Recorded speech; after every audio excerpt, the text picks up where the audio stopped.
மகா இரக்கமும் கிருபைகளும் நிறைந்த நல்ல தெய்வமே, மகிமையான இந்த காலை வேளையிலே முதலாவது கடந்த 31 நாட்களும் மே மாதம் முழுவதும் எங்களை கண்மணி போல பாதுகாத்து உம்முடைய ஆசீர்வாதத்தினால் எங்களை நிரப்பி உம்முடைய பிள்ளைகளாகவே ஒவ்வொரு நாளும் அங்கீகரித்து உம்முடைய பலத்த கரம் எங்களை மாதம் முழுவதும் நடத்தின தயவுகளுக்காக நன்றி செலுத்துகிறோம். சபையாருடைய ஒவ்வொரு குடும்பத்தாரும் தேவன் யாரெல்லாம் முன்குறிச்சிங்க அவங்க எல்லாரையும் நீங்கள் நடத்தி வந்த தயவுகளுக்காக நன்றி பாராட்டுகிறோம். தொடர்ந்து எங்களை வழிநடத்துங்க. இந்த புதிய மாதத்தினுடைய பிளெஸ்ஸிங் வேர்ட், ஆவிக்குரிய ஆசீர்வாதத்தின் உங்களுடைய வார்த்தையை நாங்கள் தியானிக்க கிருபை தாரும். தொடர்ந்து ஆளுகை செய்யுங்க. துதி கன மகிமை ஒருவருக்கே செலுத்துகிறோம். இயேசு கிறிஸ்துவின் நாமத்தில் பிதாவே, ஆமென். கர்த்தருடைய பரிசுநாமத்திற்கு மகிமை உண்டாவதாக. நம்ம பொதுவாக நம்ம திருச்சபையில் நாங்கள் வாக்கு தத்தம் என்று எடுப்பதில்லை. வாக்கு தத்தத்துக்கு உண்டான ஆசீர்வாத வசனம் என்ன, அதுதான் சூட்சமம். வாக்கு தத்தங்கள் அநேகர் நம்மளை வாழ்த்தலாம். நீங்கள் நல்லா இருப்பீங்க பிரதர், நல்லா இருப்பீங்க சிஸ்டர், பொதுவில் வாழ்த்தலாம், வசனத்தின் மூலமாக வாழ்த்தலாம். ஆனால் வசனம் கிரியை செய்வதற்கு எது நம்மளை நடத்தும் என்பதுதான் blessing word of the Lord. கிறிஸ்துவே, தேவன் எதற்காக பிளஸ் பண்ணி கிறிஸ்துவை இந்த உலகத்துக்கு அனுப்பினார் உங்க எல்லாருக்கும் தெரியும். ஒருவரும் கெட்டு போகாதபடிக்கு அடையும்படிக்கு அவரை விசுவாசிக்கிறவன் எவனோ. சோ அதற்காக தான் Christ was sent to the world. இன்னைக்கு நம்மையும் இந்த உலகத்துக்கு நேராக தேவன் அழைத்து இங்க அனுப்பி இருக்கிறார். சோ blessing என்ன? To capture the world. இந்த உலகத்தை ஆளுகை செய்கிற ஒரு டொமினியன் பவரோட வாழ்வதற்கு தேவன் நம்மை அழைத்திருக்கிறார். சோ அந்த வாழ்க்கையினுடைய ஒரு சாராம்சம், எந்த வசனத்தை கொண்டு எப்படி நாம் பற்றி பிடிக்கிறவர்களாய் மாற முடியும், அதுதான் இந்த மாதத்தினுடைய பிளெஸிங் வேர்ட். வாக்கு தத்தம், அது வாக்கு தத்தமாக தான் இருக்கு, அதுல மாற்றமில்லை. ஆனா அந்த வாக்கு தத்தத்தை பற்றி கொள்ளுவதற்கு நமக்கு கற்றுக் கொடுக்கப்படுகிற வேதம் தான் சத்தியம். அதுதான் the doctrine அப்படி என்று வேதம் சொல்லுகிறது. அதுதான் உபதேசம் என்று வேதம் சொல்லுகிறது. மார்க் எழுதின சுவிசேஷம் 11ஆம் அதிகாரம் 23வது வேத வாக்கியம். எவனாகிலும் இந்த மலையை பார்த்து நீ பெயர்ந்து சமுத்திரத்திலே தள்ளுண்டு போ என்று சொல்லி நான் சொன்னபடியே நடக்கும் என்று தன் இருதயத்திலே சந்தேகப்படாமல் விசுவாசித்தால் அவன் சொன்னபடியே ஆகும் என்று மெய்யாகவே உங்களுக்கு சொல்லுகிறேன். அருமையான தேவச்சனமே, வேத வாக்கியங்கள் எல்லாம் பரிசுத்த ஆவினால் ஏவப்பட்டு ஆமென் என்றும் நமக்கு எழுதப்பட்டிருக்கிறது. இங்க the scriptural word of Rema, வெளிச்சத்தின் வார்த்தைகள் நமக்கு என்ன சொல்லுகிறது? கிரைஸ்ட் எதை சொல்லி நமக்கு இந்த இடத்துல கொடுக்கிறார்? வேதம் சொல்லுகிறது, மெய்யாகவே உங்களுக்கு சொல்லுகிறேன். Something involvement with truth. சத்தியத்தின் படியாய் சொல்லப்பட்டிருக்கிற ஒரு மகத்துவத்தை தேவன் இந்த வேத வசனத்தில் வச்சிருக்கிறார். இந்த டொமினியன் பவர் உள்ள வார்த்தை இதுல என்னன்னு கேட்டீங்கன்னா, தன் இருதயத்தில் சந்தேகப்படாமல் விசுவாசித்தால், இதான் டொமினியன் பவர். சோ எந்த ஒரு காரியமா இருந்தாலும் சரி, முதல்ல நமக்குள்ள பயம் இருக்கக்கூடாது, திகில் இருக்கக்கூடாது, இது பிரச்சனையா இப்படி போகுமா என்று சந்தேகங்கள் இருக்கக்கூடாது, தெய்வீகமற்ற ஒப்பந்தங்கள் நம்மளை தொடர்ந்துடக்கூடாது. சோ நமக்குள் ஒரு காரியத்தை தேவன் ஸ்திரமாக, பை ஸ்டேபிள் வேர்ட், ஸ்திரமான ஒரு வார்த்தையை சொல்லுகிறார். என்னது? தன் இருதயத்தில் சந்தேகப்படாமல் விசுவாசித்தால் அவன் சொன்னபடியே ஆகும் என்று மெய்யாகவே உங்களுக்கு நான் சொல்கிறேன். The word proclaimed by the Lord Jesus Christ. கிறிஸ்து இயேசுவினால் வாயிலிருந்து அவர் பிரகடனப்படுத்தப்பட்ட வார்த்தையாக, ஒரு சட்டம் எப்படி பிரகடனப்படுத்தப்படுகிறதோ அது தேசத்தின் மக்கள் அதை கடைபிடிக்கணும். அப்படி அந்த சட்டத்தை கடைபிடிக்கலனா ஒன்று குற்றவாளி அல்லது அவருடைய வாழ்விலே நன்மைகள் பெற்றுக்கொள்ள முடியாது.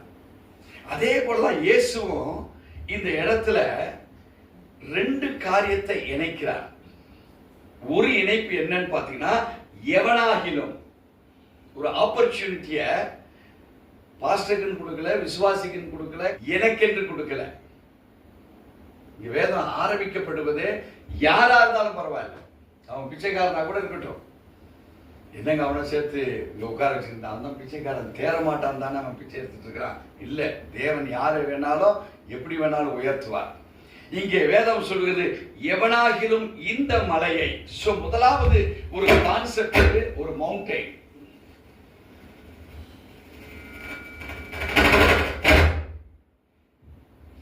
எவனாகிலும் இந்த மலையை பார்த்து நீ பெயர்ந்து சமுத்திரத்திலே தள்ளுண்டு போ என்று சொல்லி தான் சொன்னபடியே நடக்கும் என்று தன் இருதயத்தில் சந்தேகப்படாமல் விசுவாசித்தார். இப்போ இது ரெண்டு தான் கான்செப்ட். ஒரு வசனத்தை நாம் பார்க்கிற பொழுது தேவன் எதை வலியுறுத்துகிறார்? இப்போ எப்பேற்பட்ட மலையாக இருந்தாலும் சரி, every believer faces mountain in the life. ஒவ்வொருடைய வாழ்க்கையிலும் மலையை போல பலவிதமான காரியங்களை கிறிஸ்தவனும் சரி, கிறிஸ்து ஏற்றுக்கொள்ளாத ஒரு மனுஷனாக இருந்தாலும் சரி ஃபேஸ் பண்ணிட்டு இருக்கிறான். அதுல மேஜர் என்ன தெரியுங்களா? சிக்னஸ். இந்த உலகம் முழுவதிலும் ஆளுகை செய்து கொண்டிருக்கிற ஒரு பெரிய போராட்டத்துக்குரிய ஒரு காரியம் என்னன்னா, இந்த உச்சத்தலையிலிருந்து உள்ளங்கால் வரைக்கும் வெறும் நரம்பு மண்டலமே 42,750 கிலோமீட்டர் நரம்பு மண்டலம், 248 அசைகிற போன்ஸ், ஜாயின்ஸ் என்று சொல்வார்கள். சுமார் 78 உறுப்புகள் இந்த பாடியில, நுண் உறுப்புகள் 3 into 10 cubed, அத்தனை உறுப்புகள் பாடியில இருக்கு. அதுக்கு இன்னும் பேரை வைக்கல. வைட்டல் ரோல் பிளே பண்ணக்கூடிய உறுப்புகள் தான் heart, brain, lungs, kidney and liver. இந்த 5 பேசிக் தான் vital spares of the body என்று சொல்லுவார்கள். தேவச்சனமே, இவைகளை சப்போர்ட் பண்ணுவதற்கு தான் பலவிதமான செல்ஸ், ரீஜெனரேஷன் செல்ஸ், சிக்கானா அந்த செல்லை பவர்ஃபுல் ஆக்குற செல்ஸ், மரித்து போனா அந்த செல் இருக்கிற இடத்துல அந்த செல்லை வெளியே தள்ளிட்டு நியூ செல்ஸ் ஜெனரேஷன் பவர், இவைகள் எல்லாம் இந்த சரீரத்துல தேவனால் கொடுக்கப்பட்டிருக்கிற இயற்கையின் வல்லமைகள். These are called as power points being provided by the Almighty God to each and every spare of this world. ஒவ்வொரு மனிதனும் தேவனுக்கு ஒரு ஸ்பேரா இருக்கிறோம். எப்படி இந்த மைக்கில் இது ஒரு ஸ்பேர் பார்ட்ஸ், செல்லு போடுறதுக்கு ஒரு ஸ்பேர் பிளேஸ் இருக்கு, பிடிச்சிக்கிறதுக்கு ஒரு ஹேண்டிலுங்கிற ஸ்பேர் இருக்கு. அப்போ தேவன் ஒவ்வொரு மனிதனையும் இந்த உலகத்தினுடைய ஸ்பேர் ஆக யூஸ் பண்றார். ஏன்னா ரட்சிக்கப்படாதவர்கள் கிறிஸ்துவால் ஏற்படுத்தப்பட்ட மனுஷனை பார்க்கிற பொழுது ஒரு ஆச்சரியம், ஒரு அபூர்வம். ஸ்பிரிட் பாருங்க, ஒரு சிக்னஸ் என்கிற மவுண்டெயினை கொடுக்கிறான், ஸ்பிரிட் ஆஃப் ஈவில். இந்த சிக்னஸ் என்ன செய்து எங்க டச் பண்ணுது கேட்டு வச்சீங்கன்னா, நீங்க சேர்த்து வச்ச காசை கொண்டு போய் ஹாஸ்பிட்டல்ல போட வச்சிடும். ஒரே ஒரு நபரை கொண்டு பலருக்கு பிரச்சனையை கொண்டு வந்துடும். ஒரு சிங்கிள் சிக்னஸ் மற்றவங்களுடைய வாழ்க்கையில தேவனை குறித்ததான நம்பிக்கையை தளர வைக்கும். ஒரு சிக்னஸ் அந்த குடும்பத்தினுடைய பொருளாதார வளர்ச்சியவே அது குலைத்து போட்டு விடுகிறது. சோ இந்த சிக்னஸ்ங்கிற மவுண்டைன், சிக்னஸ்ங்கிற மலை எவ்வளவு பெரிய மலை பாத்தீங்களா? நமக்கு முன்பாக இருக்கக்கூடிய மவுண்டைன், இங்கே சிக்னஸ் ஒரு பெரிய மவுண்டைன். பினான்சியல் ஸ்ட்ரகிள்ஸ், எதனால் இந்த பண பிரச்சனை வருகிறது என்று பாத்தீங்கன்னா அதுக்கு ஒரு லாக் சிஸ்டம் இருக்கும். அந்த லாக் சிஸ்டம் தான் மவுண்டைன். அடுத்தது பாத்தீங்கன்னா ஃபேமிலி ப்ராப்ளம்ஸ். ஆரம்பம் வேதம் சொல்லுகிறது அற்பமா இருந்தாலும் முடிவு எப்படி இருக்கணுமா? யாராவது ஒரு ஃபேமிலி காமிங்க, ஒரே ஒரு நபர். நீங்க பலர் உங்களுக்கு ஃப்ரெண்ட்ஸ் இருக்காங்க, பலர் உங்களுக்கு சர்ச்சில் நண்பர்கள் இருப்பாங்க, ஆபீஸ்ல நண்பர்கள் இருப்பாங்க, குழந்தை பருவத்துல பழகின நண்பர்கள் இருப்பாங்க, உங்களுடைய அடலசன்ஸ் பருவத்தில் இருக்கிற நண்பர்கள் இருப்பாங்க. ஒரு நண்பரை சொல்லி அவங்க ஃபேமிலியில ஸ்ட்ரகிளே இல்லை என்று சொல்லக்கூடிய ஒரு நபர் உங்க வாழ்க்கையில இருக்காங்களா? ஏன் மற்றவங்களை கம்பேர் பண்றீங்களே? நீங்களே இருக்கிறீங்களா? இல்ல வேதத்தை அறிந்திருக்கிற பல ஸ்காலர்ஸ் இருக்கிறோம், பல ஹை லெவல் டாக்டரின் தெரிஞ்சவங்க இருக்கிறாங்க, உலகம் சுற்றுகிறவர்கள் இருக்கிறாங்க, பிரசங்கிக்கிறவர்கள் இருக்கிறாங்க, வரம் பெற்றவர்கள் இருக்கிறாங்க. எங்கேயாவது ஃபேமிலி ட்ரபிள் என் வாழ்க்கையில இல்லை என்று சொல்லுகிற ஒரு நபர் இல்லை. Why? Their life is like mountain. நமக்கு முன்பாக தடை செய்கிற ஒரு மலையாக இருக்கிறது. அது மாத்திரமல்ல, ஃபியர், பயம். மற்றவங்களுக்கு எதனா நடந்தா கூட பயம் இருக்காது. தனக்கு ஒரு ஆக்சிடென்ட் நடந்துச்சு, தான் பெத்த பிள்ளைக்கு ஒரு ஆக்சிடென்ட் நடந்துச்சு, ஐயோ என்ன ஆகுமோ அந்த குழந்தைக்கு. ஸோ ஃபியர் இன்னைக்கு நம்மளதே கிடையாது. பயம் நமக்குண்டான சக்தி அல்ல, பிரச்சனை நமக்குண்டான சக்தி கிடையாது, போராட்டங்கள் நமக்குண்டான உரிமை உள்ளது அது கிடையாது. அது மாத்திரம் இல்ல, வேதம் சொல்வது டிஸ்கரேஜ்மெண்ட்ஸ், நம்பிக்கையற்ற நிலை. நீங்க நல்லதை பேசும்போது உங்களுக்கு அது நடக்காதுங்க பிரதர் அப்படின்னு டிஸ்கரேஜ்மெண்ட். அது மாத்திரமல்ல, கடைசியாய் சொல்லுகிறார் ஆண்டவர், there will be spiritual battles in your life. யுத்தங்கள் என்னவா இருக்குதா? சாதாரணதல்ல, ஆவிக்குரிய யுத்தம். இவையெல்லாம் எப்படி இருக்குமா? ஒரு மவுண்டைனை போல உங்களுக்கு முன்பாக. இதே வேதவசனத்தை நீங்க பல முறை படித்து பார்த்திருப்பீங்க, ஆனால் இத மாதிரி நாம பிரித்து பார்த்திருக்க மாட்டோம். But God has given every opportunity through the scripture to know the present value of the evil spirit and the Holy Spirit. ஆண்டவர் ஒவ்வொருடைய வாழ்வின் தரத்துல கொடுக்கக்கூடிய ஒவ்வொரு ஸ்கிரிப்சரல் மீனிங். இந்த வேதத்தை நேற்று வாசித்தீங்கன்னா வேற மீனிங், இன்னைக்கு வாசித்தீங்கன்னா வேற மீனிங், நாளைக்கு வாசித்தீங்கன்னா அக்கார்டிங் டு த சிச்சுவேஷன் இந்த வேத வார்த்தையினுடைய உள்ள அடங்கி இருக்கிற டாக்டரின் அது நமக்கு வெளிப்பாடா மாறும். ஏன்? சூழ்நிலைகளும் சந்தர்ப்பங்களும். ஒருவனுக்கு சிக்னஸ்னால பிரச்சனையா இருக்கலாம், பினான்சியல் ப்ராப்ளத்தினால பிரச்சனையா இருக்கலாம், ஃபேமிலி பேட்டில்ஸ்னால பிரச்சனையா இருக்கலாம், அல்லது ஃபியர் பயத்தினால பிரச்சனையா இருக்கலாம், அல்லது எல்லாத்தை காட்டிலும் ஸ்பிரிச்சுவல் வார் நம்ம வாழ்வில் நடந்து கொண்டிருக்கலாம். அல்லேலூயா. So we have to design or we have to discern what type of mountain is before us. ஆனா வேதவசனம் தெளிவாய் ஒரு சிங்கிள் அர்த்தத்துல நீங்களும் நானும் புரிந்து கொள்வதற்காக இந்த வேதம் இப்படி சொல்லப்பட்டிருக்கு, எவனாகிலும் இந்த மலையை பார்த்து நீ பெயர்ந்து. சோ அவங்களுக்கு என்ன போராட்டம் எந்த காலகட்டங்களில் நடக்கிறது, according to the situational problem. இதை உணர்கிற மனப்பக்குவம் யாருக்கு இருக்கோ அவனை பார்த்து தான் சொல்லுது எவனாகிலும்.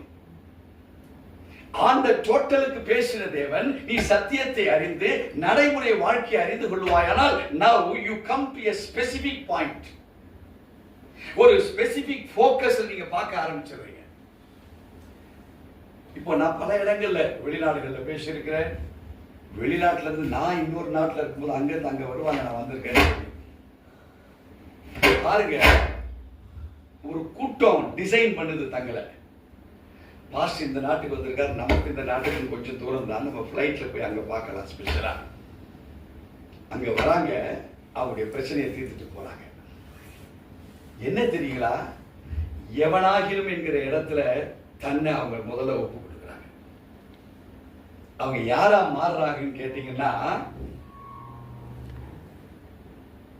தன் இருதயத்தில் சந்தேகப்படாமல் விசுவாசித்தால், ஒரு கேள்வியை கொடுத்திருக்காரு, அவங்க சந்தேகம் இல்லாமல் விசுவாசிக்கிறவங்களா மாறுறாங்க. தனக்கு இது கிடைக்கும் என்கிற நம்பிக்கை அவங்க உள்ளத்துல வேறு கொள்ள ஆரம்பிக்கிறது. So we have to rooted by the faith before the mountain. நாம் யாரா இருக்கணும்? விசுவாசத்தினாலே வேரூன்றப்பட்டு உங்களுக்கு முன்பாக என்ன தடை, what is the obstacle before us, இதை சிந்திக்கிற ஒரு ஆவிக்குரிய மனுஷனாக நாம் மாற்றப்பட வேண்டும் என்பது வேதத்துடைய கருத்து. இப்போ what is this mountain? நமக்கு முன்பாக இருக்கிற இந்த மலை என்ன? இது எப்படி தெரியுமா? நமக்கு தெரியுமா? It appears impossible to move by the human strength. மனித சக்தியினாலே இந்த மலையை நான் எடுத்து போட முடியாது என்பதை நமக்கு உணர்த்தும். ஆனா நீங்கள் நான் யாரு?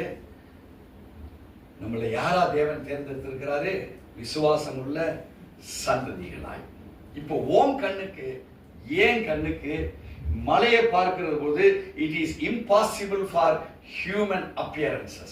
என் பார்வையில இத தூக்கி போட முடியாது. ஹியூமன் பார்வையில முடியாது. God teaches his disciples. இந்த வேத வசனம் தன்னால் தேர்ந்தெடுக்கப்பட்ட சீஷர்களுக்கு சொல்லுகிற ஒரு அக்கேஷன். இந்த அக்கேஷன் எங்க இருந்து வந்தது? இதற்கு முன்பாக இருக்க உள்ள அர்த்தம். ஏன் இந்த வார்த்தையை ஜீசஸ் தன் டிசைபிள்ஸுக்கு சொன்னாரு? அதுக்கு முன்பாக நடந்த சம்பவம் என்ன? அதான் ஸ்பெஷாலிட்டி. இப்ப நீங்களும் நானும் எங்க ரூட் ஆயிருக்கோன்றதை இப்ப நம்ம கண்டுபிடிக்க போறோம். அதுதான் பிளெஸிங் வேர்டா மாறுது. நமக்கு பிராமிஸ் மாற போறது இல்லை. வேதத்தில் இருக்கக்கூடிய வாக்குத்தத்தம் என்னைக்கு மாறப்போதா? ஆனா வாக்குத்தத்தத்துக்கு உண்டான யுக்திய நீங்களும் நானும் கையாளக்கூடாது என்பது யாருடைய வேலை? பிசாசோட வேலை. இப்போ அந்த யுக்தியை தான் ஜீசஸ் தன்னுடைய சீஷர்களுக்கு இப்போ கற்றுக் கொடுக்கிறார். அவர் கற்றுக் கொடுக்கும் போது சொல்லப்பட்ட கடைசி வேத வசனம் தான் மார்க் 11:23. அப்ப இதற்கு முன்பாக ஒரு சம்பவம் இருக்கு. ஏன் ஜுரம் வந்துச்சு? ஐஸ்கிரீம் சாப்பிட்டோம். தண்ணி சுத்தம் இல்லாத தண்ணி, ரொம்ப கோல்டு வாட்டர் சாப்பிட்டோம்.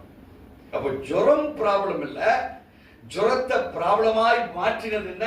சாப்பிட்ட ஐஸ்கிரீமும் சுத்திகரிக்கப்படாத தேவையற்ற அந்த கோல்டு வாட்டர் தான். இப்ப ஏன் தேவன் ஜீசஸ் சொல்றார்? மெய்யாகவே நான் உங்களுக்கு சொல்லுகிறேன். So this is the reality. This is the doctrine behind the victory. வெற்றிக்கு பின்னாடி மறைந்திருக்கிற ஒரு சாராம்சம் இதுதான் என்று கற்றுக் கொடுக்கிறார். அந்த சாராம்சத்தை கேட்க விரும்புறீங்களா? அந்த சாராம்சத்தின் பிரச்சனையில நீங்க இருக்கிறீங்களான்னு கற்றுக்கொள்ள விரும்புறீங்களா? இப்போ அததான் பார்க்க போறோம். வாசிக்க கேட்போம். அதே அதிகாரம், மத்தேயு 11ஆம் அதிகாரம் 12வது வசனத்திலிருந்து வாசிக்க கேட்போம். மறுநாளிலே அவர்கள் பெத்தேனியாவில் இருந்து புறப்பட்டு வருகையில் அவருக்கு பசி உண்டாயிற்று.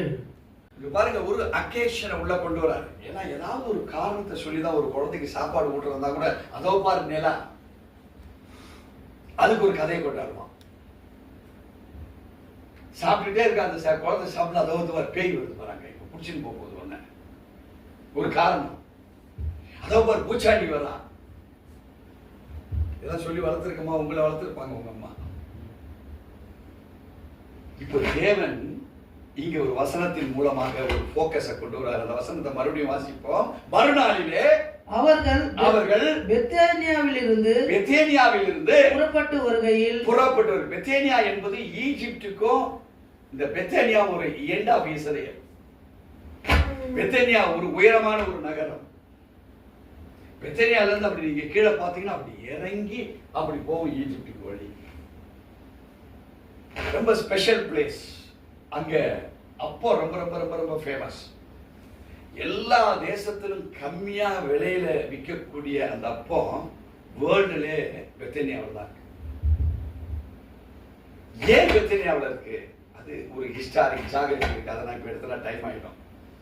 இப்போ அந்த ஊர்ல தேவன் தன்னை குறித்ததான ராஜ்யத்தை குறித்ததான சகலவிதமான காரியங்களை கற்றுக் கொடுத்து விட்டு தம்முடைய சீஷர்களை அழைத்துக் கொண்டு இப்போ பெத்தேனியால இருந்து கிளம்புறாரு. இப்போ மக்களை ஒரு நிலை கொண்டு வந்துட்டார். தம்பி, நம்மளாம் போக போறோம். I am going to teach something. உங்களுக்கு எதையோ ஒரு காரியத்தை கற்றுக் கொடுக்க போகிறேன். வாசிக்க கேட்போம். அவருக்கு பசி உண்டாயிற்று. இப்போ வேதம் எப்படி கற்றுக் கொடுக்கிறார் பாருங்க. சீஷர்கள்ட்ட அவரை ஒரு லாஜிக்கா சீஷர்கள் பார்க்கிறாரு. சீஷர்கள் பார்க்கிறாங்க, அவருக்கு என்ன ஆயிருக்குன்னு தெரியுது. It was a logic language. அவர் வாயினால சொல்லல. நல்லா கவனிக்கணும். உள்ள சத்தியம் இருக்குது. அவர் வாயினால் சொல்லலை. ஊர்ல இருந்து கிளம்பலான்னு ப்ரோக்ராம போடுறாரு. கிளம்புறாங்க. அவருடைய நடை, மக்களை பார்த்த பார்வை, சீஷர்கள் பார்க்குறாங்க. அவருக்கு பசி உண்டாயிற்று. தேவச்சனமே, நீங்களும் நானும் பசி உண்டாயிடுச்சுன்னா சாப்பாடை பார்ப்போம். உண்டா? எதையாகிலும் கிடைக்குதானே கையில என்ன சில்லறை இருக்கு, இந்த கடையில் என்ன வாங்கலாம் அப்படின்னு பார்க்குறோம். இல்லை ஜிபே தான் பண்ணணுமா?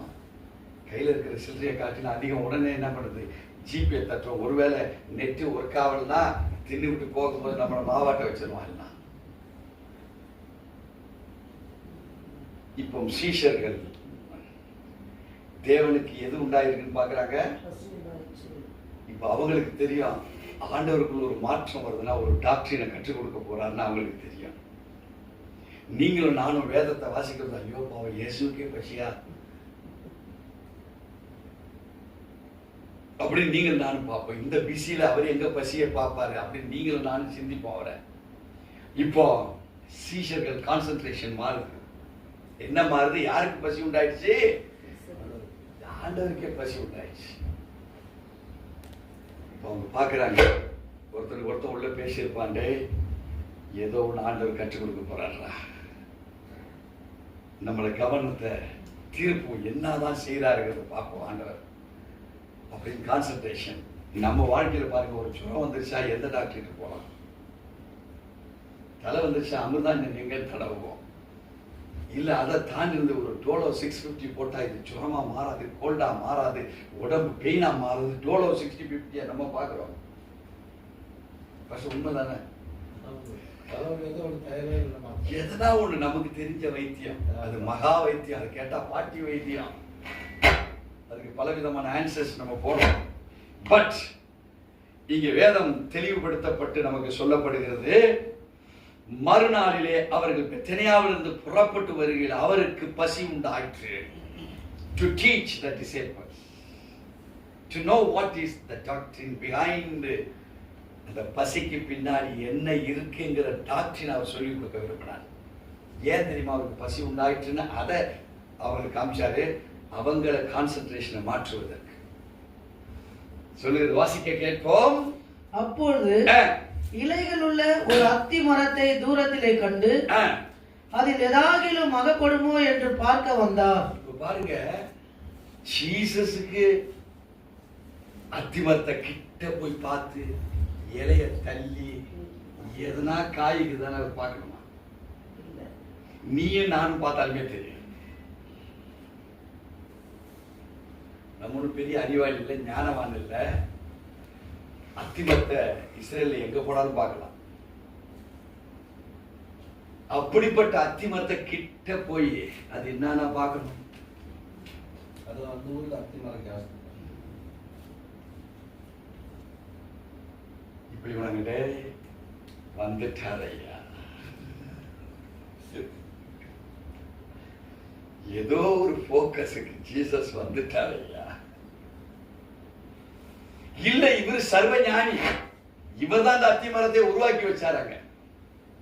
உங்களையும் என்ன யாரும் உருவாக்கி இருக்கிறா? உருவாக்கி இருக்கிறார். கிட்ட போய் பார்க்கறாராம், தேவையே இல்லை. இவனுக்கு புரிஞ்சுட்டாங்க, டே ஏதோ ஸ்டார்ட் பண்றாரு. வாசிப்பாத மறுபடியும் 13. அப்பொழுது இலைகள் உள்ள ஒரு அத்தி மரத்தை தூரத்திலே கண்டு இலைகள் உள்ள அத்தி மரம். There was no deficit. குறைவே இல்லை. ஆள் பார்க்கிறதுக்கு அழகா இருக்கிறான், பக்காவா இருக்கிற ஆளு. ஆனா ஜீசஸ் அவங்கிட்ட போறாரு. இப்ப அத்திமரம் எப்படி இருக்குது? ஓட்ட உடச்சலா? ஃபுல் இலை, ஃபுல் ஸ்ட்ரென்த்ல இருக்குது அந்த மரம். நல்ல தண்ணி உறிஞ்சிருக்குது, சத்து வந்திருக்குது, செழிப்பா இருக்குது, எல்லாம் இருக்குது. ஆனா ஏதோ ஒண்ணு இவர் கிட்ட போறாரு, பார்த்தா எல்லாமே இருக்குது. வாசிப்போம். அத்திமர காலமாய் இல்லாதபடியால் அவர் அதனிடத்தில் வந்தபோது அதில் இலைகள் அல்லாமல் வேறொன்றும் காணவில்லை. ரைட். இங்க இருந்து இது என்ன தெரியுதுன்னா, இந்த ஒரு வேத வசனத்துல எந்த ஒரு அத்தி மரமும் இலைகள் இருக்குமானால் பூ இருக்கும், பூ இருக்குமானால் பிஞ்சு இருக்கும், பிஞ்சு இருக்குமானால் அத்தி காய் இருக்கும், அத்தி காய் இருக்குமானால் அத்தி பழமும் அதோட சேர்ந்துதான் இந்த இலைகள் இல்லாத அப்படி ஒரு மரத்தை பார்க்கவே முடியாது. சோ எல்லா மரங்கள், உலகத்தில் இருக்கிற மரங்களை காட்டிலும் அத்தி மரத்துக்கு தேவன் ஒரு செழிப்பை வைத்திருந்தால் தூரத்திலிருந்து பார்க்கும் போதே அது இலை இருக்குமானால் அர்த்தம் என்னன்னா பூவிலிருந்து கனி வரைக்கும் ஒவ்வொரு கிளைகள்ல வெவ்வேறாக அது இருக்கும். இப்ப தேவச்சனமே, இப்ப சீஷர்கள் அதை பார்க்கறாங்க. உன்னோட எதனா பேசியிருக்காரா? ஒரு சீஷன் இன்னொரு சீஷனை பார்த்து கேட்கறான், இன்னொரு சீஷன் கேட்கறான், உன் கூட எதனா பேசியிருக்காரா? இப்போ யாருக்குமே ஒரு கான்சென்ட்ரேஷன், ஒரு ஃபோக்கஸ்க்குள்ள இன்னும் வளரல. அவங்க எந்த சீஷர்களும் அந்த அளவுக்கு உண்டான முதிர்ச்சிக்கு வளரல. ஏன்னா இப்ப அத்தி மரத்தை வச்சு இப்ப இவனுக்கு சொல்லித்தரார். ஒருவேளை நீங்களும் நானும் விசுவாசியா இருக்கிறோம், நம்ம பிரமாதமான ஒரு மனுஷனா வெளியே காமிச்சிட்டு இருக்கிறோமா? நீங்கள் நானும் இலைகளை போல புரோகிராம்டு கிறிஸ்தவனை போல நீங்க வெளியே காமிச்சிட்டு இருக்கிறீங்களா? ரைட், நல்லதுதான். ஆனா அதோட என்ன இருந்திருக்கணும்? பூ, காய்கள், கனிகள் எல்லாம் உள்ள இருந்திருக்கணும். இப்போ அது இல்லாத ஒரு அத்திமரமா நீங்க? இப்ப இவனுங்க யோசனை பண்ண ஆரம்பிச்சிட்டாங்க. நம்ம கிரைஸ்ட் கூடவே தான் இருக்கிறோம்.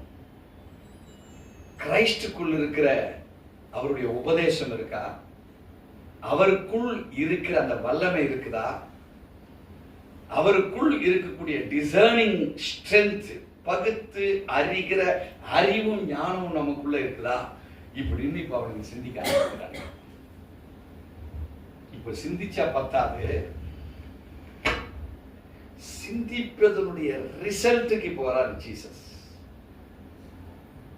நல்லா புரியுதுங்களா? சீஷர்கள் யாரோட இருக்கிறா? இயேசுவோட இருக்கா. நீங்களும் நானும் தேவனுடைய வார்த்தையில் இருக்கிறோம். கரெக்டுங்களா? ரைட். இப்ப நம்மளே அவர் டெஸ்ட் பண்றார்.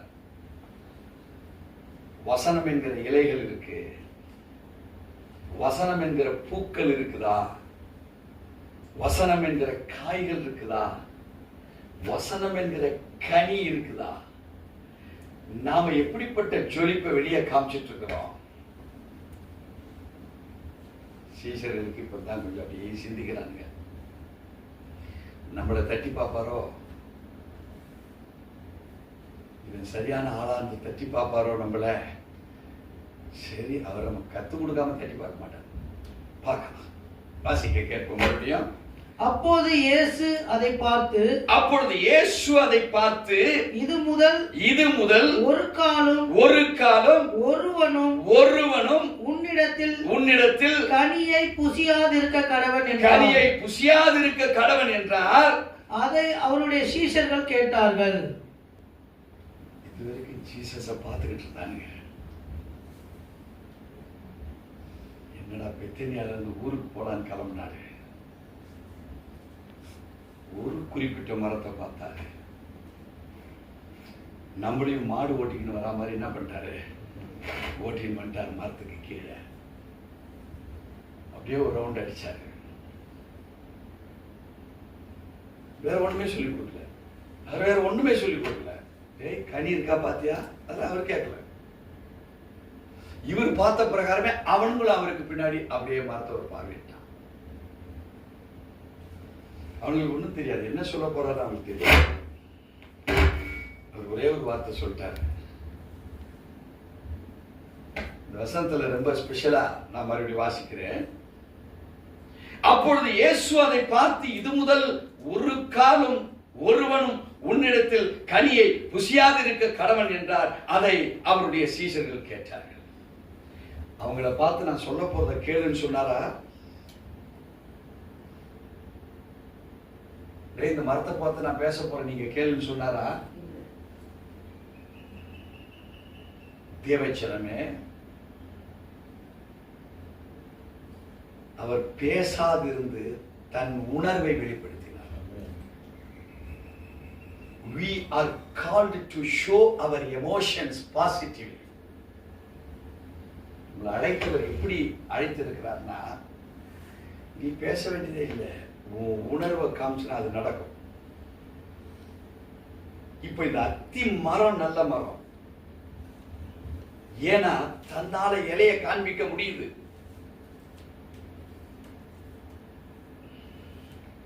வருகிற மழையோ அதுக்குண்டான சத்துவத்தையோ எடுத்துக்கிட்டு அதால என்ன செய்ய முடியுது?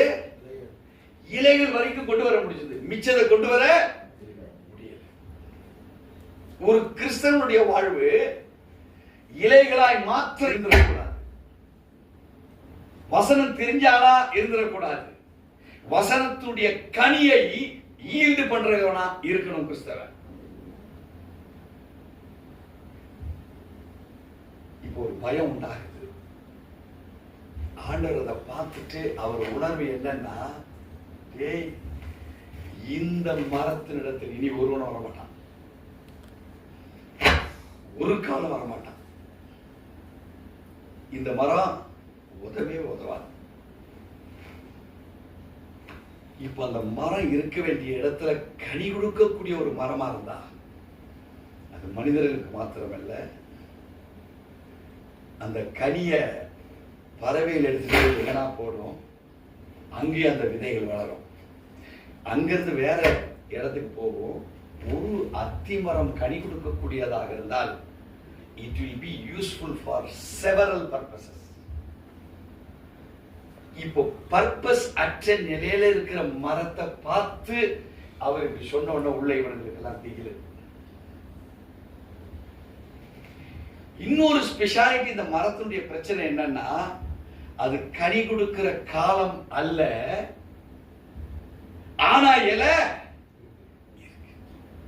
So it has the nature of hypocrisy. Hypocrisy என்றால் மாய்மாலத்தினுடைய தன்மையுடைய மரமாக இருந்திருக்கு. தேவச்சனமே, கிறிஸ்துவனுடைய வாழ்வு மாய்மாலத்தை பேஸ் பண்ணி போயிடவே கூடாது, சபிக்கப்பட்டவனா போயிடுவோம். அது தெய்வீகமற்ற உறவை வெளிப்படுத்துகிற ஒரு காரியமாக மாறிவிடுகிறது. இங்கே வேதம் தெளிவுபடுத்தின உடனே சீஷர்கள் அதை பார்க்கிறார்கள். 15வது வசனத்துல வேதம் சொல்கிறது, அவர்கள் எருசலேமுக்கு வந்தார்கள்.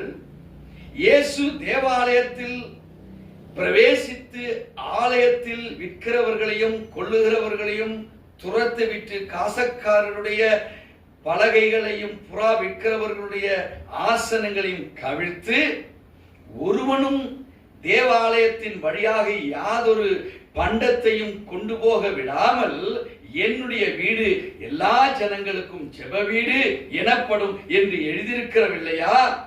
நீங்களோ அதை கல்லர் குகையாக்கினீர்களே என்று அவர்களுக்கு சொல்லி உபதேசித்தார். He is connecting the fig tree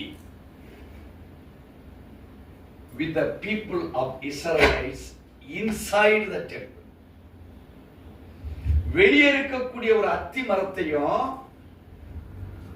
தேவாலயத்துக்குள் இருக்கக்கூடிய யூதர்களுடைய முறைமைகளையும் இங்கே விளக்குகிறார். என்ன விளக்குறார்? நீ ஆலயத்துக்கு விசுவாசியாய் போவ வருவ, ஆனா நீ யாரா இருக்கனா? ஒரு வியாபாரியா இருக்கிற. நீ for a purpose தான் நீ சபைக்கு போற, not for the work of God. தேவனுடைய ராஜ்யத்தை கட்டுகிற வல்லமையை பெறுவதற்கு நீ போகல. It is only an occasion. அது ஒரு பொதுவா ஒரு திருமண காரியத்துக்கு நான் போய் மொய் வச்சுட்டு வரணும், ஏன்னா எனக்கு அவங்க மொய் வச்சாங்க. இத மாதிரி நீ போகிற ஒரு பண்டக சாலையை நடத்துகிற ஒரு மகனாக மகளாக நீ சபைக்கு போறியா? இப்ப ஆண்டவர் சொல்றாரு, அங்க இருக்கிறது எல்லாத்தையும் ஆசனம், உட்காருகிற ஆசனத்தை முதற்கொண்டு அவர் கவுத்து போட்டார். அப்படின்னா என்ன அர்த்தம்? இனிமேல் அந்த ஆசனத்துல நீ உட்கார முடியாது. இதுல உட்கார்ந்து நீ எதை பண்ணியோ அது நீ இந்த இடத்துல இனிமேல் நீ பண்ணக்கூடாது. இப்ப அத்திமரத்தை பார்த்து ஒண்ணு சொல்லிட்டு வந்தாரு. இவங்களை கூட்டிக்கிட்டு இப்ப எங்க வந்தாரு? ஆலயத்துக்குள்ள வந்தாரு. சீஷர்களுக்கு அப்படியே பார்த்துட்டு இருக்கிறாங்க. நீங்களும் நானும் ஒன்றும் தெரியாத இந்த சத்தியத்தை இதுக்கு முன்னாடி கேட்டதுலேன்னு பார்த்துட்டு இருக்கிற மாதிரி அவனுங்களும் பார்த்துக்கிட்டு தான் இருக்கிறாங்க. அங்க ஒரு வேலை முடிச்சது, இங்க ஒரு வேலை முடிச்சது. அடுத்தது வாசிக்க கேட்போம் பாஸ்டர். ஒருவனும் தேவாலயத்தின் வழியாய் யாதொரு பண்டத்தையும் கொண்டு போக விடாமல் என்னுடைய வீடு எல்லா ஜனங்களுக்கும் ஜெப வீடு எனப்படும் என்று எழுதியிருக்கவில்லையா? நீங்களோ அதை கள்ளர் குகையாக்கினீர்கள் என்று அவர்களுக்கு சொல்லி உபதேசித்தார். To whom did Jesus share the doctrine? உபதேசத்தை யாரோடு கூட ஷேர் பண்ணுவதற்கு இந்த இடத்துல சொல்லி கொடுக்கிறாரு? தன்னை நம்பி வருகிற சீஷர்களுக்கு. இவன் ஹிப்போக்ரட்டிக் வாழ்க்கை தான் வாழ்வான். இந்த வியாபாரி எப்படிதான் வாழ்வான்? இப்படிதான் வாழ்வான். அவன் மாற மாட்டான். ஆனா தேவச்சனமே, நான் கற்றுக் கொடுப்பதெல்லாம் இதை சாம்பிளாக வைத்து உங்களுக்கு நான் கற்றுக் கொடுக்கிறேன். நீதிமொழிகள் 16ஆம் அதிகாரம் 4வது வசனம் சொல்லுகிறது, கர்த்தர் சகலத்தையும் தமக்கென்று உண்டு பண்ணினார், துன்மார்க்கனை தீங்கு நாளுக்காகவும் வச்சிருக்கிறார். தேவச்சனமே, உனக்கு முன்பாக நெகட்டிவ் ஸ்பிரிட்ல உள்ளவன் இருப்பான். நல்லா கவனிச்சுக்கங்க. உங்களுக்கு முன்பாக நெகட்டிவ் ஸ்பிரிட் உள்ளவன் இருப்பான். அவன் பெரிய வியாபாரியா இருப்பான். அவன் ஜெப ஆலயத்திலே ஆசனம் போட்டு உட்கார்ந்து இருப்பான். ஷைனிங்கா இருப்பான். பணம் உள்ளவனாக இருப்பான். அவனை பகைக்க முடியாது யாராலையும். சபைக்குள்ள உட்கார்ந்து இருப்பான். நீ ஒரு எளிமையானவனா இருப்ப. நீ அவனை கட்டி இடலாம். உன் கணவன் சொல்லுவான், பாரு அவன் எப்படி இருக்கான் பாத்தியா, நம்மளால இருக்க முடியல, ஏங்காத. இல்ல அவன் அவ்வளவு அநியாயம் பண்றான், ஆண்டவர் அவனை ஒரு கேள்வி கேட்க மாட்டாரு. நாம மாத்திரம் ஏன் ஜெபாரிக்கு போய் பாஸ்டர் சொல்றத கேட்டுட்டு இருக்கணும்? உனக்குள்ள தடுமாற்றத்தின் நிலை வரும். பட் ஒரு நாள் சத்தியமே ஜெயிக்கும். சத்தியம் கொஞ்சம் தாமதமாகும், ஆனா ஜெயிக்கும். கர்த்தராலே உண்டானது, அவர் ஆலோசனையில் ஆச்சரியமானவர், செயல்களிலே மகத்துவமானவர் என்று சொல்லி ஏசாயா தீர்க்கதரிசனம் 28, 16, 29 வசனங்கள் நம்மளுக்கு கற்றுக் கொடுத்திருக்கு. So who we are in Jesus Christ, நாம் கிறிஸ்துவுக்குள் யாரா இருக்கிறோம் என்கிற உணர்வற்றவர்களாய் இவங்க வியாபாரத்துல கண்ணோக்கத்துல இருந்தாங்க. சீஷர்கள் அழைச்சாரு, பெத்தேனியாவுக்கு வரும்போது ஒரு இயற்கையை காமிச்சாரு, ஜெபாலயம் எப்படி இருக்கின்றதை காமிச்சாரு.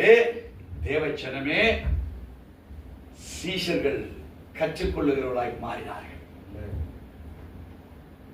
இந்த வார்த்தையை அங்க பார்த்தவங்க ஃபேக்டரிய பார்க்கல, இங்க நடக்கிற வரைக்கும் பார்க்கிறத.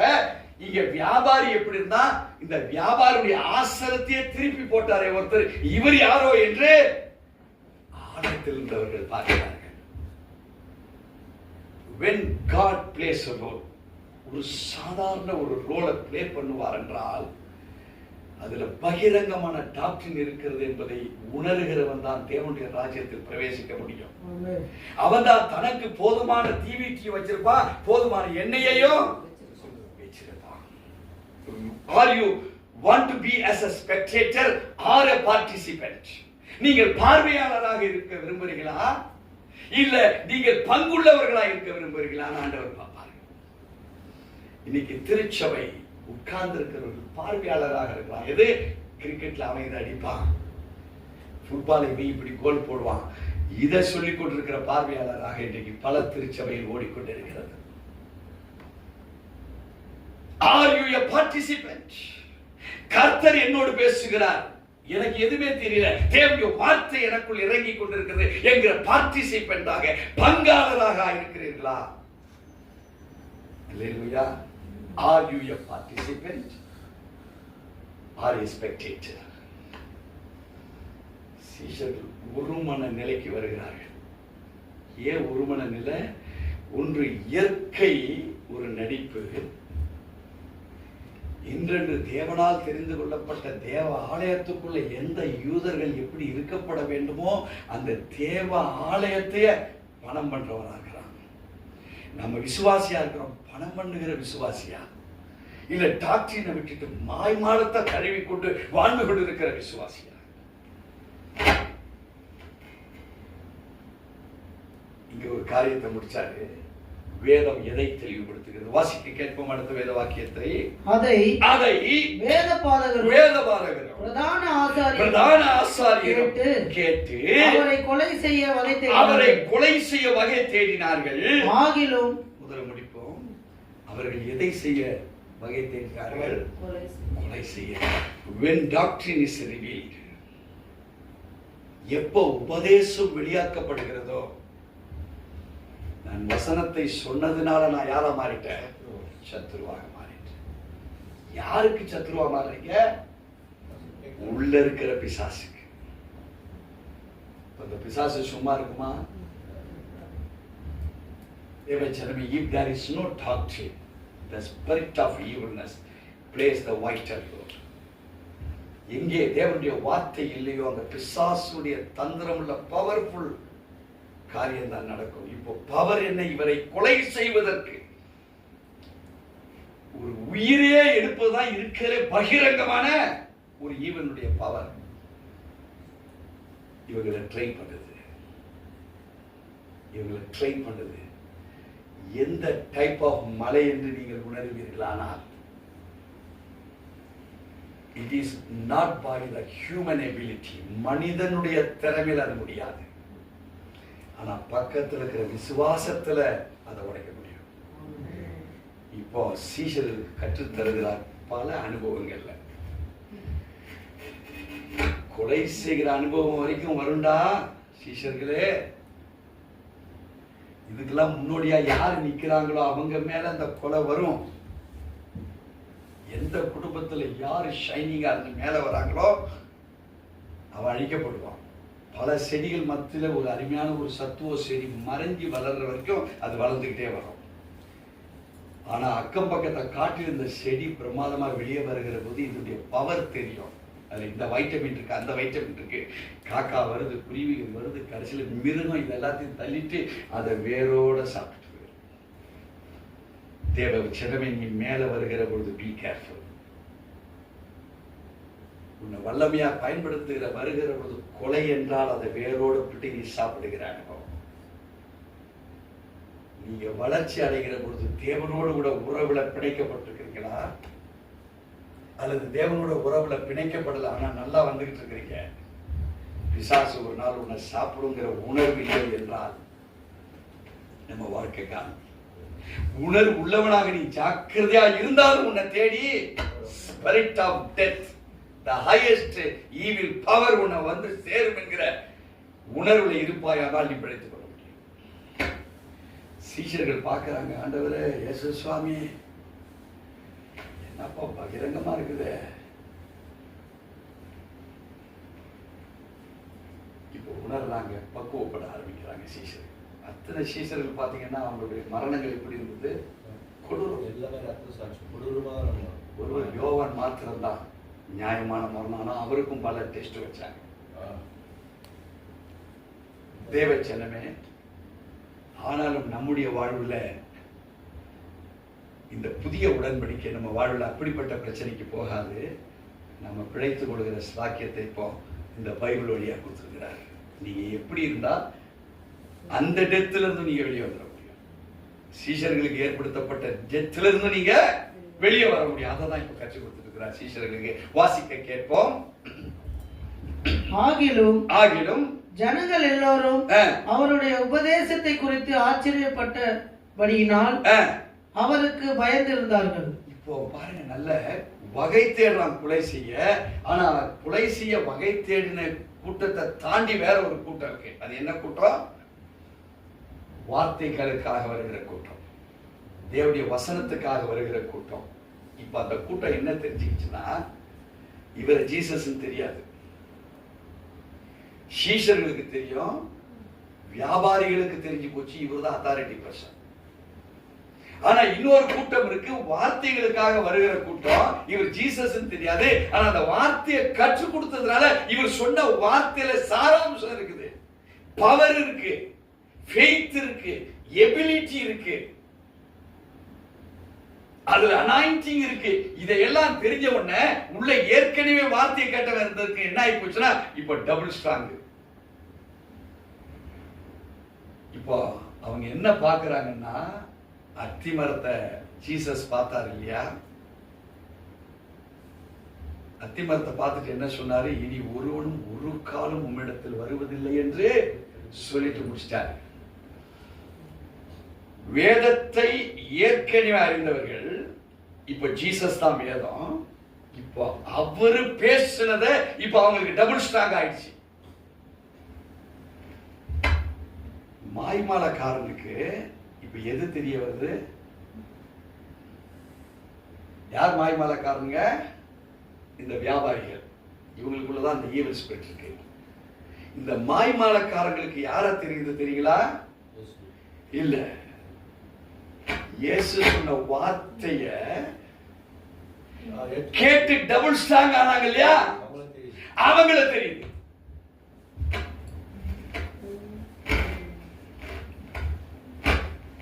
வேதத்தில் உள்ள சத்தியம் புரியுதா? நீங்களே போய் சிந்திச்சு பாருங்களேன், எவ்வளவு விஷயம் இருக்கு. எவ்வளவு விஷயம் இருக்கு.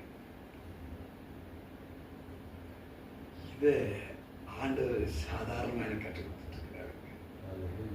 இப்ப நல்லா கவனிங்க. இப்ப சப்ஜெக்டுக்கு வரோம். ஏற்கனவே வேதத்தின் மேல், வேத வார்த்தையின் மேல் உயிரோட்டம் உள்ளவர்களா இருந்தவர்கள் நடிக்கல. அவங்க அத்திமரத்தை போல அவங்க நடிக்கல. இப்போ அவங்களை யார் பார்க்கிறா? வியாபாரிகள் பார்க்கிறாங்க. வியாபாரிகளுக்குள் என்ன இருந்தது? இவரை கொலை செய்யலாம் இருந்தது. ஆனா இந்த வார்த்தையை உட்கொண்டவர்களை இவங்க பார்க்கும் போது இவங்களை கொலை செய்ய முடியும்னு பயம் வந்துச்சு.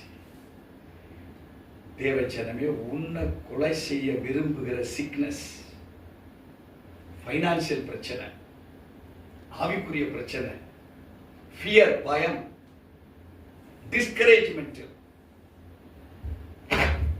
இது தேவனுடைய வார்த்தை உனக்குள்ள இருந்தா இப்போ ஃபியர் உன்னை பார்த்து அது பயப்படும், சிக்னஸ் உன்னை பார்த்து பயப்படும், டிஸ்கரேஜ்மெண்ட் உன்னை பார்த்து பயப்படும், ஸ்பிரிச்சுவல் பேட்டில கொண்டு வருகிற ஈவில் ஸ்பிரிட் உன்னை பார்த்து பயப்படும்.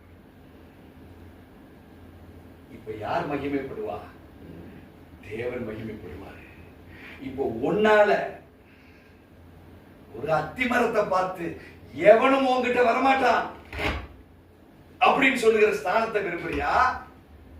இல்ல ஜெப ஆலயத்தில் தேவனுடைய வார்த்தையை கேட்டு பயங்கர ஹிப்போக்ரசி மாய்மாலத்துல இருந்தவர்கள் இந்த வார்த்தையை கேட்டு அவங்களுக்குள் கிரியை செய்கிற அந்த விசுவாசியா இருக்க நீ விரும்புகிறாயா? இததான் தேவன் அந்த சீஷர்களுக்கு டீச் பண்ணார். ஆலயத்துக்கு சம்பந்தம் இருக்கு. It is quite natural. It is artificial. அது இயற்கையிலே தேவன் வடிவமைத்ததையும் பிசாசு பிடிக்கும் என்பது அங்க. டாக்டரினுக்காக ஜெப ஆலயத்துக்குள் தேவனால் முன்குறிக்கப்பட்டவர்களுக்கும் இங்க பிடிக்குங்கிறது இங்க. சீஷர்கள் ரெண்டையும் பார்க்கிறாங்க. ஆமா, இல்லாதது. அதுதான் நடிப்பு. இயற்கை கூட பிசாசுக்கு அதன் மேல் பவர் இருக்குன்றத காமிக்கிறார். அதான் இவங்க புரிஞ்சுட்டு வராங்க. காட்டுது. இலை இருந்தா பூ, பிஞ்சி, காய், கனி அதுல இருக்கும். அதான் அத்திமரத்துடைய ஸ்பெஷாலிட்டி. இந்த கலையில காய்ச்சிட்டு இருக்கோம், இந்த கலையில இப்ப உருவாகிட்டு இருக்கோம். அந்த கலையில காய்ச்சிட்டு இருக்கோம், இந்த கலையில பிடுங்கிற நேரமா இருக்கும், கனியை ருசிக்கிற நேரமா இருக்கும். அத்திமரம் அவ்வளவு சிறப்பு.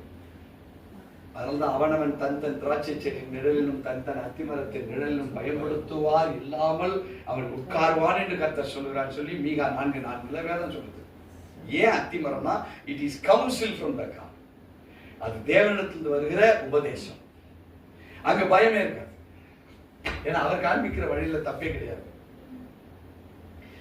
இப்போ அதை மறுபடியும் வாசிப்போம். அவருடைய உபதேசத்தை குறித்து ஆச்சரியப்பட்டதினாலே அவருக்கு பயந்திருந்தார்கள். 19வது வசனம் சொல்லுகிறது, சாயங்காலம் ஆன பொழுது அவர் நகரத்தில் இருந்து புறப்பட்டு போனார். மறுநாள் காலையிலே அவர்கள் அவ்வழியாய் போகும்போது அந்த அத்திமரம் வேரோடு பட்டு போயிருக்கிறதை கண்டார்கள். பேதுரு நினைவு கூர்ந்து அவரை நோக்கி, ரபி, இதோ நீர் சபித்த அத்திமரம் பட்டு போயிற்று என்றார்கள். அவர் சபித்தது நாட் பப்ளிக்லி, பப்ளிக்கா சபிக்கிறார். இது இருந்தா இங்க ஒருவனும் ஒரு கால் கனி சாப்பிட வரமாட்டான் அப்படிங்கிறத கற்றுதான் கொடுத்தார். இப்போ கற்றுக் கொடுப்பதிலே ஒரு சாபம் இவ்வளவு இருக்குமானால், இப்ப பேதுரு என்ன சொல்றா, நீங்க சபித்த இந்த அத்திமரம்.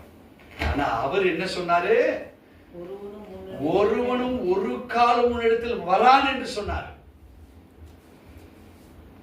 தேவச்சனமே, வேதத்தினுடைய ரகசியம் என்னன்னா, even God shouldn't speak or think evil of us. நம்மளை குறித்து தேவன் பேசவோ அவர் நம்மளை குற்றமாகவோ நினைப்பதற்கு கூட நம்ம அவருக்கு முன்பாக நின்றக்கூடாது. விளங்குதுங்களா? அவ்வளவு சென்சிட்டிவ் காட். ஆனா அவ்வளவு நல்ல தெய்வம். எப்படி நல்ல தெய்வம் கண்டுபிடிக்க முடியும்? அதே ஆலயத்துல ஒரு கூட்டத்தாருக்கு பவரா மாறிச்சா வார்த்தை. அவங்களுக்கு யார் பயப்படுறா? பிரமாணிகளா இருக்கலாம், வியாபாரிகள் பயப்படுறான். பணம் இருக்குது, பொருள் இருக்குது, ஆசனம் போட்டு அந்த இடத்துல உட்கார்ந்துகிட்டு மற்றவங்களோட இடைபடுகிற அந்த வியாபாரியை யாரை கண்டு பயப்படுறான்? இந்த வார்த்தை யாருக்குள்ள போச்சோ அவங்க இவரை யார் என்று தெரிந்து கொண்டார்களோ இப்ப இவங்க பயப்படுறாங்க. எதுக்கு? டேய், வந்திருக்கிறது யாருன்னு நமக்கு தெரியல, அவர் சொன்ன வார்த்தையை பார்த்து அவங்க அனாயிண்டிங் ஆயிட்டாங்களே. தேவச்சனமே, நம்ம எந்த பிளேஸ்ல இருக்கோம்? இப்ப இங்க வேதம் என்ன சொல்லுது? இப்பதான் விஷயத்துக்கு வருகிறது. இப்போ இவ்வளவு நேரம் கான்செப்டை புரிஞ்சுக்கிட்டோம். இப்போ mountains appear impossible to move by human strength. இந்த மலை எப்படி இருக்குது? மனிதனுடைய ஸ்ட்ரென்த்துக்கு இந்த மலையை பார்த்து தள்ள முடியாது. மனிதனுடைய ஸ்ட்ரென்த்ல தள்ள முடியுமா இந்த மலைய? இப்போ ஆண்டவர் என்ன சொல்றார்? God teaches his disciples. தன்னுடைய சீஷர்களுக்கு கற்றுக் கொடுக்கிறார். அதே மார்க் 11ஆம் அதிகாரம் 12வது வசனத்திலிருந்து 21வது வசனம் வரைக்கும் 2 இன்சிடென்ட சொல்லி என்ன சொல்றாரு? But the power of faith. இப்போ இந்த faith என்னவா இருக்கணும்? பவர்டு. இது பவர்டா இருக்கு. உங்களுக்கு இருக்கு விசுவாசம், எனக்கு இருக்குது.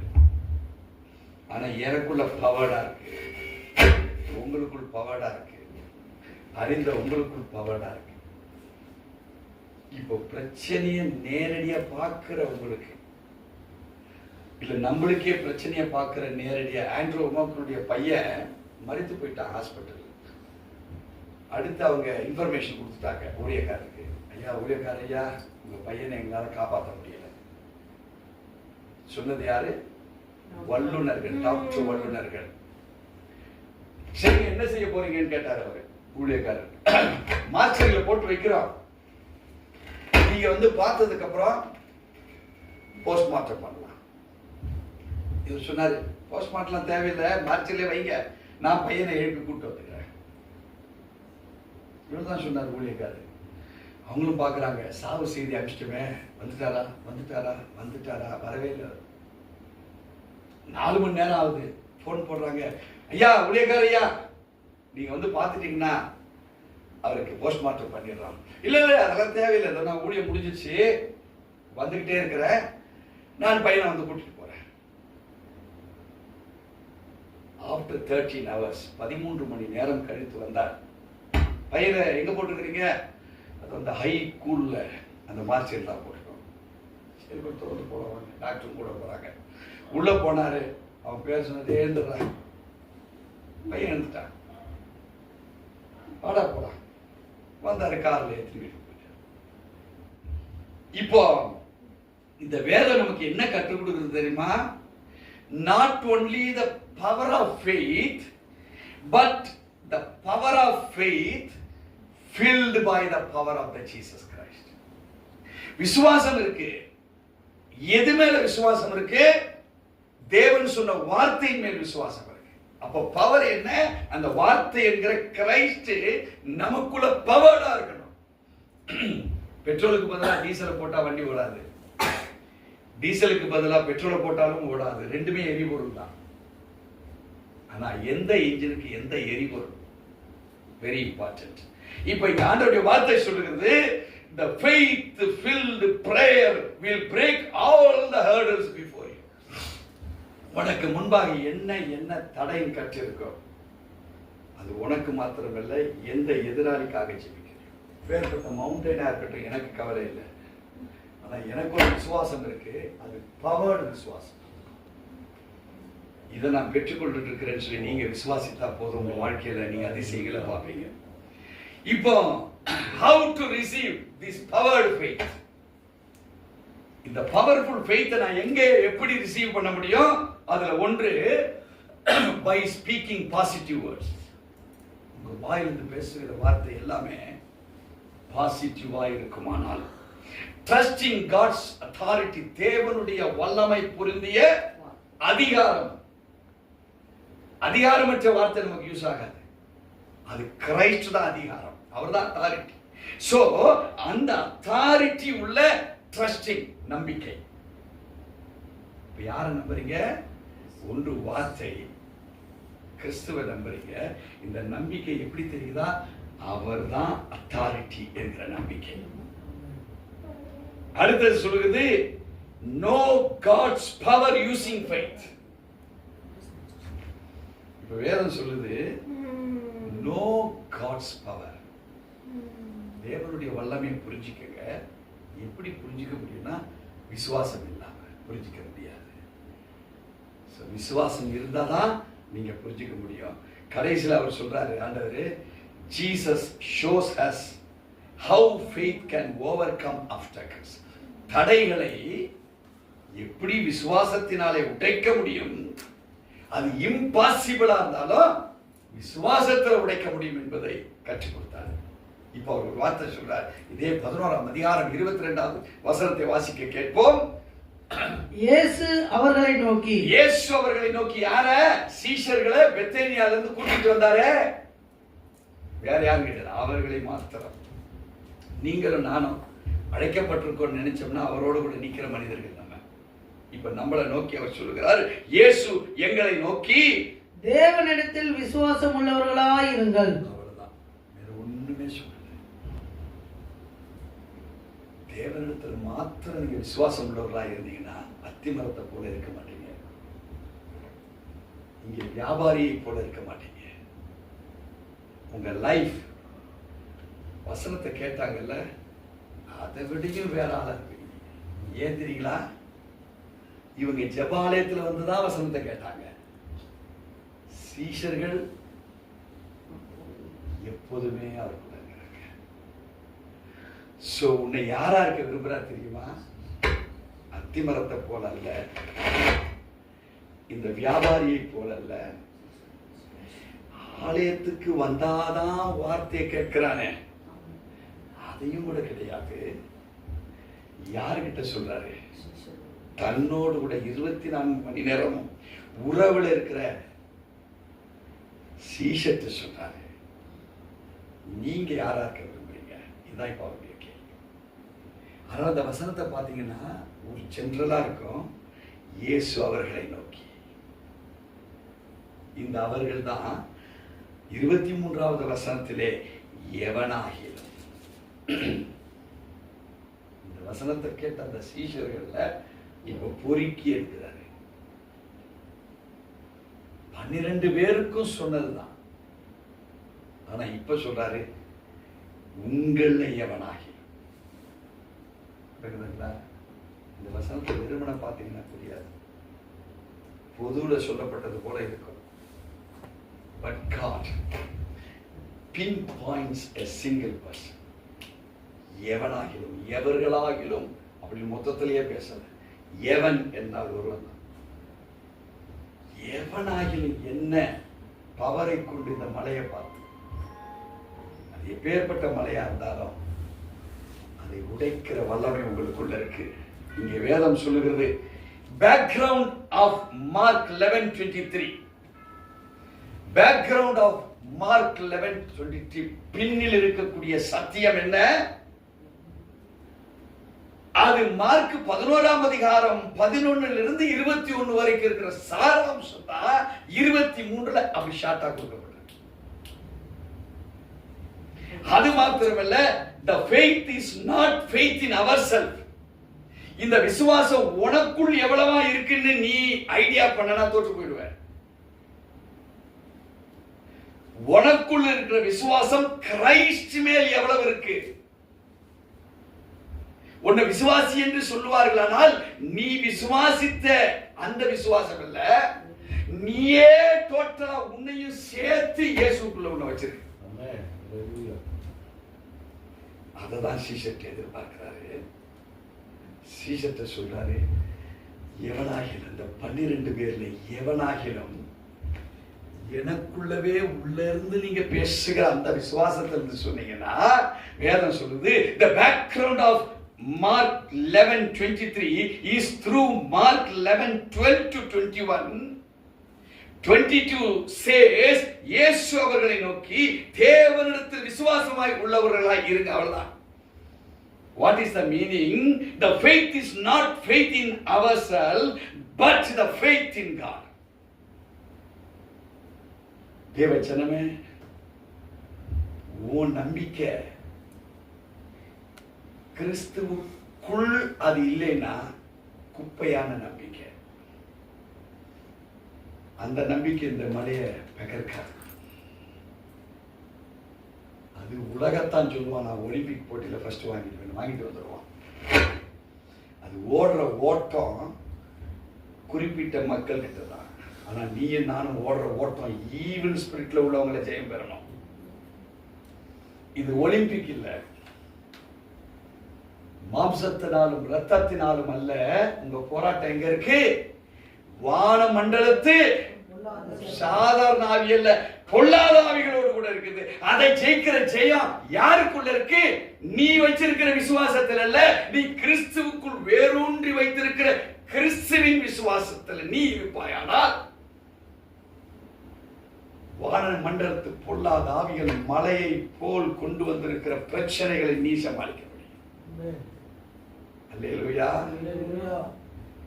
எங்கேயாவது நான் விசுவாசமா இருக்கிற தேவன் சொன்னாரு, நான் தேவனுக்குள், I am inside the faith.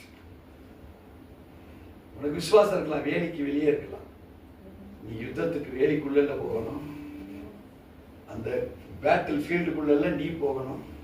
வெளியே இருந்துட்டு விசுவாசம் தான். கிரைஸ்ட் பேட்டிலுக்குள்ளதான் வெற்றியை கண்டார், பேட்டிலுக்கு வெளியே இல்லை. சிலுவையின் எல்லாத்தையுமே அவர் முடிச்சிட்டார். நீ முடிக்க வேண்டாம், விசுவாசம் வேண்டாம். ஹல்லேலூயா. சோ இந்த மாதத்தினுடைய வாக்கு தத்தம், not ordinary faith, powered faith. விசுவாசிக்கிறீங்களா? கர்த்தர் நம்மை ஆசீர்வதிப்பார்.